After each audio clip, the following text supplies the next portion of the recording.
The Lore of Arda.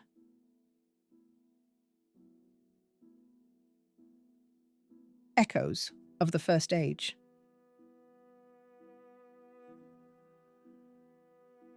The world has changed.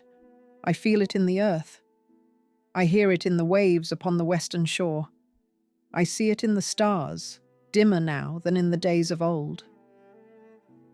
I am Nimrothiel, daughter of Amdirion, a keeper of lore in Lindon, where the great sea meets the fading lands of the west.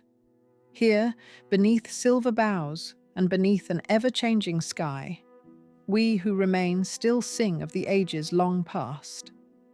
For the world I walk upon is but a shadow of what was, a remnant of great kingdoms now fallen, of wonders long turned to dust. The age of my people wanes. The third age of the world drifts toward its unknown end, and with it, the last echoes of the Eldar begin to fade. Yet before all this, before the great wars, before the rise and fall of kings and the making of rings, there was a time beyond memory, a time before the world was shaped. I speak now of that time, when all was music and the first discord was struck, of the one, Ilúvatar, and of the Ainur, the holy ones who wove the first great harmony. It is a tale whispered in the undying lands, passed from elder to child, a story of what was before the world became. This is the beginning of all things.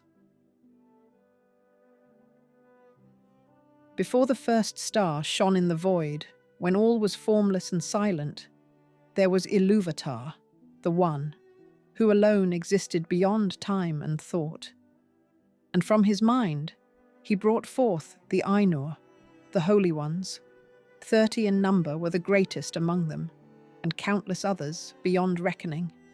Spirits vast and eternal, each reflecting some aspect of his will.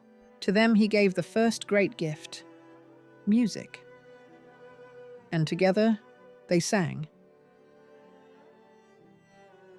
At first, each sang alone, a solitary note in the endless dark. Yet as their voices wove together, the sound grew, no longer a mere echo in the void, but a great and living melody, rich with harmony and power. It was not just sound, it was creation.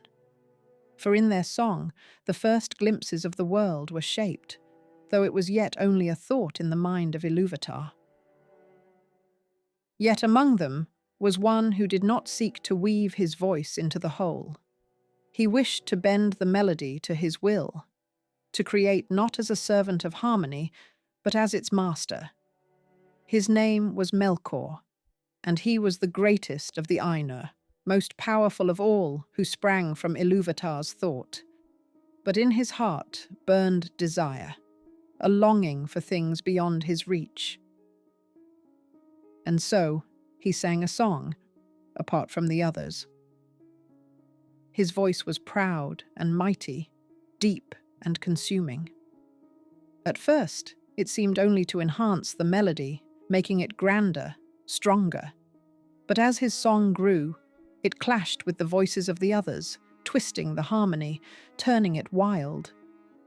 Some of the Ainur faltered, confused by the rising discord. Others turned to follow Melkor, drawn to the power in his voice. But Ilúvatar listened, and he was not moved. A second time, he lifted his hand and wove a new melody, one greater and deeper than before. It was filled with sorrow, yet wisdom, with beauty that Melkor's pride could not understand.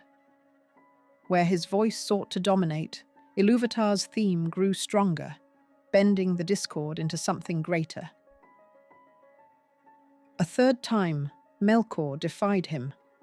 A third time, Ilúvatar responded. And then, at last, he lifted his hand, and the music ceased. There was silence. Then Ilúvatar spoke. His words cannot be fully known, but their meaning was plain. "Behold what you have wrought." And before the Ainur, there unfolded a vision, something greater than they had ever seen. They beheld the shape of the world that was to be Arda, the land and the sky, the mountains and the seas, the first glimmers of light upon the vast and empty plain. They saw rivers winding like silver through the valleys, forests growing tall in lands yet untouched. The sky stretched wide, waiting for the light of the first stars.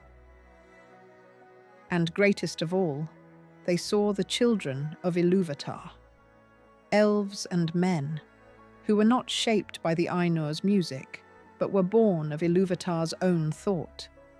They would walk the world after all was made, with destinies and choices even the Ainur could not fully foresee. Some of the Ainur looked upon them with wonder, and love was kindled in their hearts for these beings yet unborn. Others looked upon them with envy, for they had been shaped not by music, but by Ilúvatar alone. Melkor gazed upon the world, and he desired it for himself. He saw its beauty, its promise, and he longed to rule over it, to bend it to his own vision. Then Ilúvatar spoke again. "Let it be." And the vision became reality. The world was made, no longer a song or a dream, but a thing of stone and sky, light and shadow, and it was called Ea, the world that is. Then Ilúvatar said, "Those among you who love this world, go now and enter into it." And many of the Ainur descended, binding themselves to the fate of the world, becoming the Valar, the powers of the earth. Manwe, wisest of them all, was lord of the winds and the sky, dearest to Ilúvatar, and his voice was carried upon the breeze. Varda, his wife, was the queen of the stars, and her light would one day be feared by all servants of darkness. Ulmo alone walked the deeps, the master of the seas, and in the sound of water his voice would ever be heard. Aule, the great craftsman, shaped the very bones of the world, carving mountains from the deep places and forging the earth's foundations. Yavanna, the giver of life, planted the first forests, wove green into the hills, and sang the first growth into being. Orome, the huntsman, rode across the lands, his horn ringing in the wild places, seeking the darkness that would one day rise.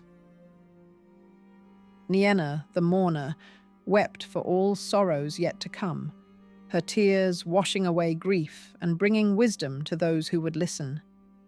Mandos, keeper of fate, knew the doom of all things, and Vaire, his wife, wove the tapestry of all that was and would be.